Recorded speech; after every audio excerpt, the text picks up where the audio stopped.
Kita akan langsung bahas pemirsa bersama dengan sejumlah narasumber dari berbagai perspektif yang sudah kami hadirkan maupun melalui sambungan virtual. Kita akan sapa terlebih dahulu. Di sebelah kanan saya ini ada Pak Smith Al-Hadar, pengamat Timur Tengah. Assalamualaikum, selamat malam Pak Smith. Waalaikumsalam. Sehat?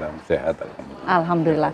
Di sebelah Pak Smith ini juga sudah hadir pengamat hubungan internasional UI, ada Mas Agung Nurwijoyo. Selamat malam Mas Agung. Selamat malam Mbak. Sehat Mas Agung? Alhamdulillah sehat. Oke, selain dua narasumber yang ada di studio ini juga kami sudah terhubung melalui sambungan virtual Zoom. Ada Pak Cepi Hakim, mantan Kasau. Selamat malam Pak Cepi. Selamat malam, selamat malam.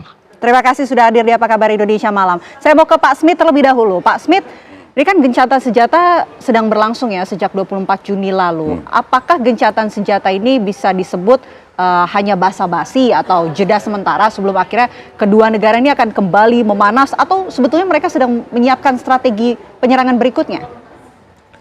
Ya, perang di antara Iran, Amerika Serikat dan Israel ini memang perang yang tidak diinginkan, dan semua ingin agar perang itu tidak membesar.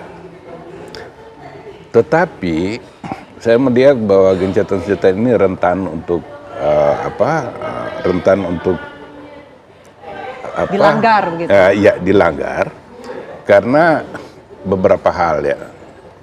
Yang pertama, tadi seperti kata Netanyahu itu, misi Israel untuk menghancur leburkan program nuklir Iran itu tidak cukup berhasil lah. Menurut berbagai sumber itu kehancuran yang terjadi dari pemboman Amerika Serikat itu hanya tidak signifikan. Okay. Bahwa dalam beberapa bulan ke depan Iran bisa membangun kembali atau memulihkan. Nah, rentannya gencatan senjata ini disebabkan oleh beberapa hal yang membuat program nuklir Iran ini semakin sulit diselesaikan. Yang pertama, reputasi Amerika Serikat itu tercoreng gitu. Kesepakatan nuklir Iran tahun 2015 itu dipelopori oleh Amerika Serikat bersama 5 kekuatan dunia lainnya. Dan ketika itu ditandatangani tahun 2015 di zamannya Presiden Barack Obama dengan Iran, itu sampai 2018 itu berjalan baik. Okay. Iran patuh pada pengayaan uranium sekitar 3,67% kadarnya, dan dia bersedia dijaga ketat, diawasi ketat oleh Badan Atom Energi Internasional, itu IAEA. Lalu 2018 Donald Trump mundur, Presiden Amerika Serikat mundur dari kesepakatan yang dibuat. Nah, ternyata Iran belajar bahwa Amerika Serikat ini nggak bisa diandalkan. Perjanjian yang telah dibuat. Yang kedua, Iran belajar bahwa ternyata dengan memiliki seperti Korea Utara, dengan memiliki nuklir, ternyata Amerika Serikat nggak berani berperang. Yang ketiga, Iran melihat bahwa waktu itu Libya di bawah Muammar Gaddafi pada waktu itu juga sedang membangun senjata nuklir. Dan begitu ditekan dan Libya bersedia meninggalkan program, ternyata dia diserang. Itu analisa yang ditangkap oleh Pak Smith. Saya mau lihat kacamata dari Pak Cepi Hakim tentunya. Dari kacamata militer, seberapa realistis Anda melihat, percaya bahwa gencatan senjata ini juga akan bertahan lama melihat situasi yang sedang berlangsung saat ini, Pak Cepi? Ya, baik. Setidaknya ada dua hal yang harus menjadi pertimbangan kita ya dalam berhadapan dengan perkembangan terakhir gencatan senjata. Konflik Iran-Israel itu sudah berlangsung lama ya, sejak tahun 79 atau 1980. Sebuah konflik yang sudah puluhan tahun berlangsung itu tidak mungkin bisa diselesaikan dalam waktu yang singkat. Ya, itu yang pertama. Yang kedua, ceasefire atau gencatan senjata yang terjadi belakangan ini itu tidak tercantum dalam dasar kesepakatan bersama atau kesepakatan sebuah organisasi internasional, dalam hal ini PBB atau POKI atau apapun ya. Sehingga dasar dari gencatan senjata ini ringkih ya, rawan. Berikutnya, dengan posisi yang seperti itu, apabila toh gencatan senjata ini resmi, ya, ditandatangani dan sebagainya, kedua belah pihak dan sebagainya, ada masalah lagi, yaitu bagaimana peran para pengawas gencatan senjata, ya. Dulu kalau perang-perang dulu itu bisa ditangani oleh namanya Peacekeeping Force dari United Nations Organization, ya, dari PBB. Karena secara fisik itu memang memungkinkan. Tetapi perang sekarang ini perang sistem melawan sistem dan tidak terlihat. Kemudian bagaimana format peacekeeping force apabila benar-benar gencatan senjata ini bisa tertuang dalam satu deklarasi bersama di bawah koordinasi Perserikatan Bangsa-Bangsa. Jadi untuk sementara 3 hal itu menunjukkan kepada kita bahwa ceasefire atau gencatan senjata ini mungkin seperti main basket, ini time out ya, mungkin ya. Dan sekali lagi yang melatar belakangi adalah nuclear weapon sebagai senjata pemusnah massal. Sementara itu yang bisa saya sampaikan terlebih dahulu. Oke, kalau dari kata Pak Cepi, gencatan senjata ini dikatakan sebagai time out. Saya mau minta analisa berbeda dari Mas Agung tentunya. Mas Agung, kita bicara manuver pasca gencatan senjata ya. Anda melihat adakah taktik dan juga strategi yang tengah dipersiapkan baik itu Iran dan juga Israel di masa-masa gencatan senjata ini? Saya pikir satu hal yang sifatnya krusial sebenarnya kita kembali ke motif yang dilakukan oleh Israel dalam hal ini. Israel pun menamai operasi ini sebagai Rising Lion ya. Rising Lion itu yang kemudian saya lihat adalah lion yang kemudian didefinisikan adalah pergantian rezim sebenarnya. Ya, oke, Israel mengatakan bahwa ada nuklir, axis of resistance dan segala macam, tapi Netanyahu juga menyatakan bahwa poin perihal masalah pergantian rezim. Jadi ketika sudah berbicara, kita bicara di gencatan senjata itu absence of violence, jadi penghentian kekerasannya dulu.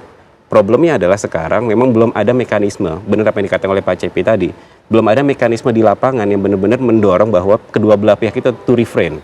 Ya, artinya dalam konteks ini yang bermain hanya tiga aktor, Amerika Serikat, Iran dan Israel, tapi mekanisme norma internasional dalam hal ini PBB belum muncul sama sekali. Jadi memang ada titik-titik kerentanan, titik kerapuhan di situ yang memang sangat ya kapanpun bisa ada retaliasi gitu ya. Karena karakter dari kedua belah pihak ini Iran dan Israel sebenarnya karakternya serupa, Mbak. Dalam konteks adalah mereka bisa kapanpun untuk melakukan misalkan aksi retaliasi dalam konteks rudal, itu satu. Yang kedua belum lagi tindakan-tindakan aksi-aksi spionase sebenarnya. Itu sangat terbuka dilakukan oleh kedua belah pihak. Tiba-tiba misalkan yang kemarin kita cerita ketika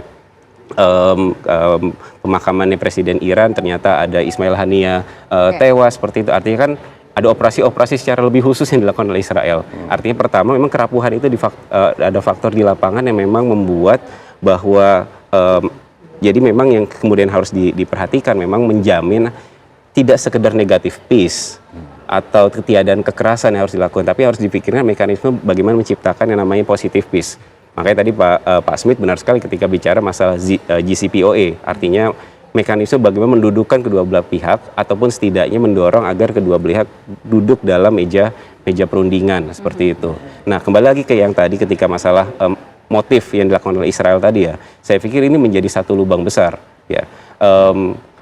Tindakan sampai sejauh ini kan memang Amerika tidak mengafirmasi Amerika mengafirmasi serangan dilakukan di 3 tempat nuklir itu di Isfahan, di Natanz dan di Fordow atas urusan masalah pengayaan uranium gitu. Tapi keinginan Israel kan tidak sekedar urusan masalah nuklir. Keinginan Israel adalah pergantian rezim yang sampai sekarang oleh pihak Amerika Trump nggak mau.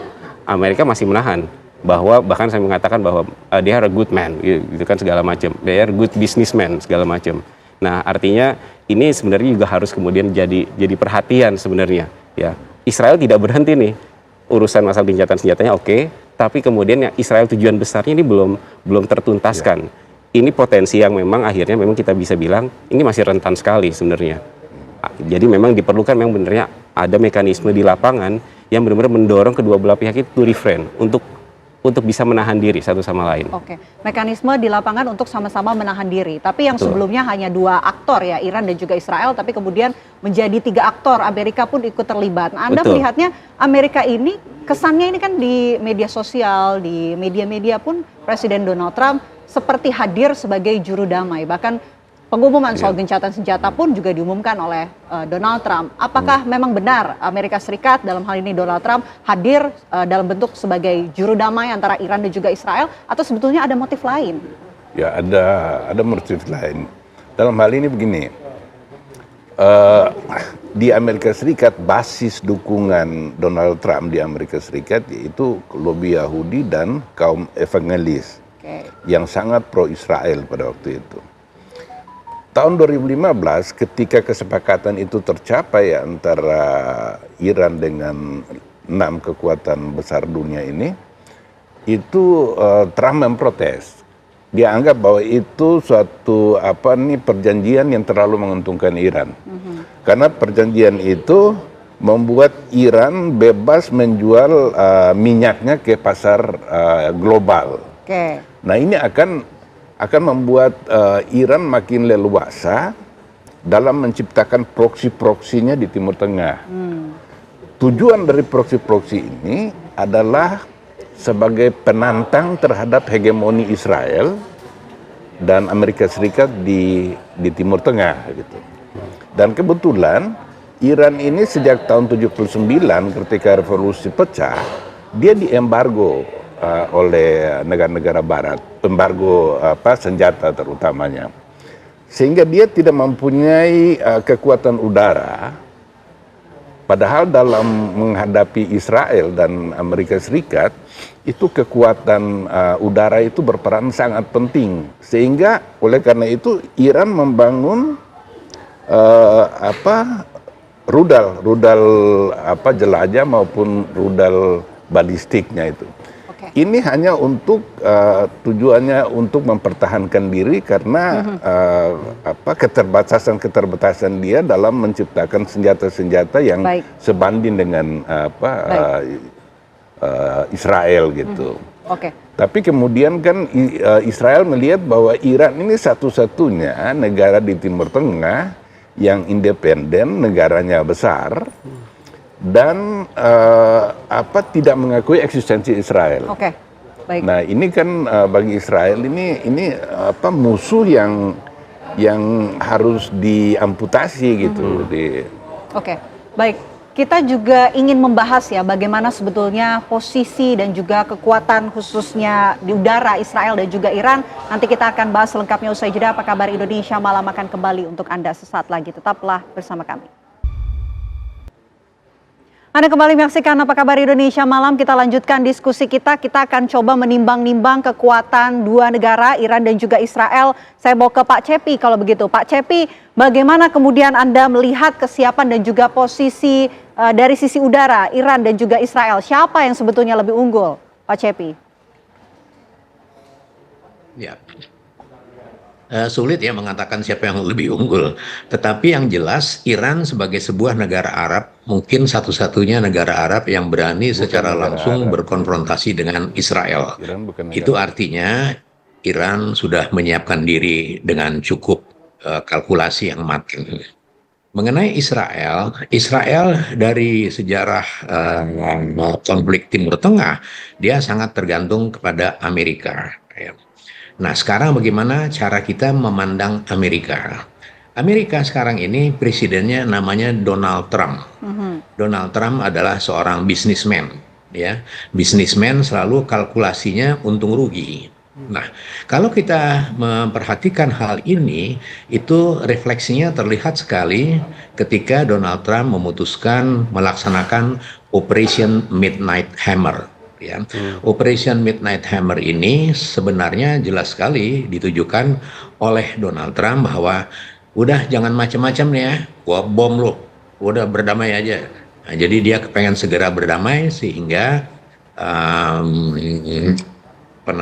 roda ekonomi global tidak terganggu. Dan itu kelihatan sekali jelas bahwa Donald Trump berjalan sendiri. Mengapa? Karena dia tidak memperhatikan atau tidak meminta pertimbangan dari National Security Council maupun Kongres. Dan itu terjadi, Kongres memprotes dan semua atau sebagian besar masyarakat warga negara Amerika memprotes tindakan Donald Trump yang melaksanakan Operation Midnight Hammer sendirian, dan itu adalah sebuah demonstrasi bagaimana asymmetric war itu terjadi. Dia bisa menggunakan pesawat, puluhan pesawat, dan dengan mudahnya dia bisa menyusup tanpa diketahui, ya. Itu satu demonstrasi kekuatan, ya, show of force yang biasa dilakukan apabila terjadi perang-perang yang melibatkan konflik-konflik, terutama konflik pihak ketiga. Jadi sekali lagi saya garis bawahi bahwa kekuatan Iran itu cukup harus menjadi perhitungan, dan kekuatan Israel sandarannya adalah Amerika, dan Amerika tidak sepenuhnya sekarang ini terlibat langsung di konflik Timur Tengah karena Amerika sendiri berhadapan dengan banyak masalah di dalam negeri, dan sekarang pun mereka tengah berhadapan dengan US-China trade war yang juga tidak kalah serunya sebenarnya yang terjadi antara Amerika dan China. Oke, saya mau ke Mas Agung kalau begitu. Mas Agung, kalau kita melihat walaupun sekarang masih dalam kondisi gencatan senjata ya, tapi ada kekhawatiran bahwa gencatan senjata ini tidak berakhir ataupun berujung pada perdamaian yang diinginkan oleh mayoritas masyarakat secara global begitu. Apa yang kemungkinan bisa terjadi jika memang perdamaian ini tidak terwujud ataupun gencatan senjata ini tidak berlanjut? Ya, tentu kemudian aksi retaliasinya akan berlanjut ya, Mbak. Kalau kemudian kalau tadi kan persyaratannya Iran adalah yang penting Israel tidak melakukan serangan, ya. Dan dalam poin ini berarti kita memahami sebenarnya ada peran penting dari aktor yang menyatakan mereka melakukan gencatan senjata. Oke. Artinya ini tidak berada dalam ruang yang vakum, tidak sekedar Iran versus Israel, tapi ada faktor ketiga nih, ada aktor ketiga ini dinamakan Amerika Serikat. Problem besarnya adalah Amerika Serikat ini dalam konteks Timur Tengah hari ini kecenderungan adalah direct confrontation. Konfrontasi secara langsung. Di masa era Trump, saya melihat ada gradasi. Di awal-awal itu isu Israel-Palestina yang dilakukan oleh Trump itu adalah pertama, menyokong Israel tentu, ya kan. Tapi di sisi yang lain ada usaha untuk broker perdamaian dalam skala tertentu, ya, dalam derajat tertentu. Itu model pertama Trump. Tapi model kedua dia bereskalasi ketika tahun 2023, 2024 ada yang namanya Operation Prosperity Guardian. Itu operasi yang dilakukan oleh Amerika Serikat di mana di wilayah Laut Merah dalam operasi penuntasan terhadap kelompok Houthi. Yang diserang adalah kelompok proksinya Iran, ya. Tapi Amerika tidak membawa dalam konteks menyerang langsung negara, ya. Sekarang ini baru dalam konteks hari ini yang tadi disampaikan oleh Pak Cepi, Midnight Hammer, ya kan, direct confrontation terhadap aktor yang dinamakan dengan Iran. Ya, artinya Amerika dalam hal ini memberikan satu sinyal bahwa ini sebenarnya tidak hanya sekedar regional, dalam konteks regional siapa yang kemudian melawan Amerika Serikat, maka yang kemudian dilakukan adalah direct confrontation seperti itu. Jadi semacam dia membentuk hegemoni yang memang dominan gitu kan. Di saat sebenarnya aktor-aktor lain sebenarnya saya lihatnya sih, saya mungkin bahasa saya termasuk Rusia dan Cina indifference, semacam lebih abai lah dalam kasus Iran ini gitu ya. Tentu mereka punya kepentingan masing-masing. Nanti kan kita bahas kalau kemudian memang ada sesinya. Tapi ketika bicara masalah poin yang tadi, ini pola yang kemudian rasa-rasanya memang menjadi kemestian. Jadi tidak hanya bicara tentang dua aktor ini, tapi harus ada aktor lain yang bisa memberikan kedua belah pihak ini benar-benar bisa menahan diri. Poinnya di situ. Oke, itu poin dari Mas Agung. Kalau Pak Smith, adakah poin lain yang mungkin ditangkap begitu dari peristiwa ini? Iya, jadi Israel itu terkejut ketika Iran melakukan pembalasan dalam serangan besar-besaran Israel itu. Karena sebelumnya kan pada bulan Oktober itu kan pernah terjadi kan tembak-menembak antara Israel dengan Iran kan. Dan Iran pada waktu itu mengirim 300 drone dan rudal. Ternyata hanya sekitar 1 atau 2 yang menembus sistem pertahanan udara berlapis dari Israel. Sehingga Israel melihat bahwa Iran ini kekuatan yang sangat lembek dan tidak perlu diperhitungkan. Tapi ketika dia menyerang yang terakhir ini 13 Juni dimulai serangan itu. Ternyata ada senjata baru dari Iran dan mampu menembus sistem pertahanan Israel. Cukup kaget begitu Israel pada saat Iya, itu. ternyata dia melihat bahwa perang ini dia tidak akan menangkan perang ini. Malah di dalam negeri Israel sendiri itu timbul kecemasan sosial yang luas karena rudal-rudal Iran itu jatuh ke Tel Aviv, ke Haifa dan berbagai strategis. Sehingga Donald Trump itu didorong di Amerika Serikat untuk bagaimana membantu Israel. Israel sendiri sebenarnya dia menyerang Iran dengan niat untuk menyeret Amerika Serikat masuk ke dalam pertempuran karena dia nggak mempunyai bom yang seberat 13 ton atau 13.000 kilogram itu yang hanya dipunyai oleh Amerika Serikat. Dan selama Amerika Serikat tidak terlibat, maka pusat-pusat program nuklir Iran itu tidak akan bisa digempur oleh Israel karena dia nggak mempunyai senjata untuk itu. Nah itulah yang kemudian Israel coba memaksa Amerika Serikat masuk dalam perang, tapi Amerika Serikat sendiri melihat bahwa perang ini perang yang bukan dikehendaki oleh Amerika Serikat. Kita tahu bahwa Amerika Serikat mengatakan Donald Trump MAGA itu, Make America Serikat Great Again atau America First itu. Artinya bahwa Donald Trump sudah mengatakan bahwa Amerika Serikat tidak akan mau berperang untuk kepentingan negara lain gitu. Nah, tapi terkait Israel yang memang sekutu yang sangat spesial dengan dukungan di dalam negeri Amerika Serikat yang cukup kuat, maka Donald Trump ini terpaksa harus bertindak sesuatu dan dia mengambil jalan seperti ini. Ini jalan yang paling murah untuk menyelamatkan semua muka. Yang pertama, Israel pokoknya bom sudah dijatuhkan di ini. Iran sendiri ingin menyelamatkan muka. Maka dia pesan dulu sama Qatar. Gue mau nyerang itu pangkalan militer Amerika Serikat itu. Maka dikosongkan dulu baru dia nembak. Nah dengan begitu kan Iran bisa membalas gitu terhadap ini. Dan Amerika Serikat nggak rugi apa-apa. Sehingga Donald Trump juga bilang ya sudah cukup selesailah perang ini gitu. Kita ingin langkah menuju perdamaian ini bisa terwujud. Saya mau ke Pak Cepi kalau begitu. Pak Cepi, untuk bisa mewujudkan langkah perdamaian bukan hanya jeda semata dari gencatan senjata ini, apa sebetulnya yang bisa dilakukan? Ya, sekali lagi saya perlu garis bawahi bahwa konflik di Timur Tengah ini konflik yang menahun ya, konflik yang berkepanjangan. Jadi kalau kita mencari celah bagaimana menuju ke perdamaian itu tidak mudah.